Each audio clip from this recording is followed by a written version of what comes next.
Hey everyone, I hope you're all doing well. I just want to make a quick upload explaining an upcoming event on my channel. So a couple of days ago, I posted a pretty vague trailer on my main channel. The trailer is for an upcoming tournament that I'm hosting. But what's the tournament like? How does it work? And when is it happening? I'm sure many people have many questions.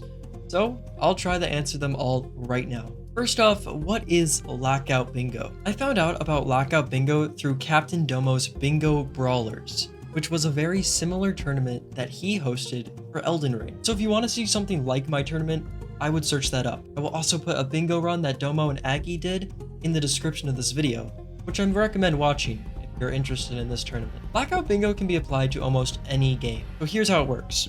I created a huge list of things that you can do in Dark Souls 3. Some are pretty self-explanatory, like this one. Kill the Nameless Kid. Some are more complicated, like this one. Witness Sullivan's Beast praying. This huge list gets compiled into simple code and then put into Bingo Sync, which is the website I'll be using to make this tournament happen. Using the site, the entire list is randomly put into a 5x5 bingo board. Currently, there are 35 things to do on the list, and the board will randomly place 25 of those 35 things onto the board. Once I create a board, I'll have two others join in. Let's say someone named Billy and someone named Sarah hop in. Billy is red, Sarah is blue. Both of them will create a new save file on Dark Souls 3. Pick a class, collect the Estus flask, and then rest at the first bonfire. Once both are resting, I'll allow them in the live stream chat to see the bingo board. Billy and Sarah will be required to sit at the bonfire for the next 5 minutes as they come up with a battle plan. I'll also explain each square to chat during this time. When the 5 minutes are up, both players will mute their mics and begin. So let's say that one of the squares on this generated bingo card says, do the tree skip. Let's also say that Sarah happens to perform the tree skip before Billy can. After doing so, she'll mark the square on the bingo board. Now, even if Billy does the tree skip, it won't matter. Sarah has already marked this spot. Let's say some time passes and Billy kills Dancer right after fighting Vort, and he marks it, the same thing has happened, but this time it's in favor of Billy. That's how this whole thing goes.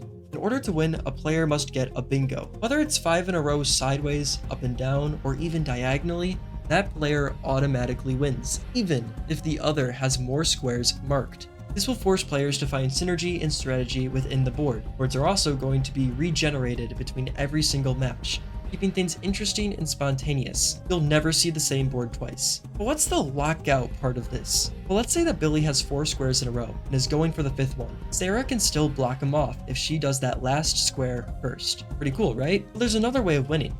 Say no bingos occur because 2 players keep blocking each other. If that's the case, then whoever gets the majority wins. There are 25 squares, meaning 13 is the majority. You get 13 squares and no possible bingos remain, you win. That's because the other player could only get 12 squares at the most. 12 plus 13 is 25. So who's participating?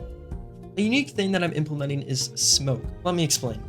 The tournament will be dealt with in a bracket format. Additionally, every time a round of opponents is completed, more squares will be added into the pile of 35, so the board shall grow as the tournament progresses. Want to see the bracket of players? Here you go. I'm sure you're confused. This is the smoke factor that I just mentioned. As you can see, Sir Antonius and Yasmania are the first competitors for the first match. I'll be live streaming this event as a narrator and a host. Some competitors will live stream and some won't, it's really up to them. When their match is completed, the smoke will slowly fade and reveal the next competitors. This will hopefully keep things interesting and on edge, and will have people guessing who the next competitors are going to be. It also allows myself to have more flexibility when scheduling. Matches will happen every 2 weeks on average. But there's a lot coming up for me, like leaving for college and adjusting to that lifestyle, so matches can be moved from time to time. I'll make sure to keep everyone in the loop through posts, and you can also join my Discord below. I've created an event tab where I answer all questions and post info on the bingo tournament. And if you have a question but don't have Discord, please ask the question in the comment section of this video and I'll happily answer.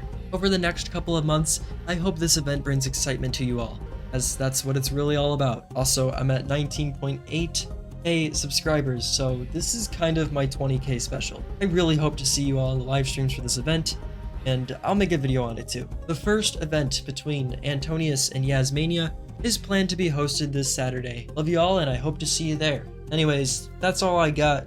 Hopefully this really clears up what the bingo tournament is going to be like, and I hope it makes you a little excited. I got nothing else to report, so I'll see you later.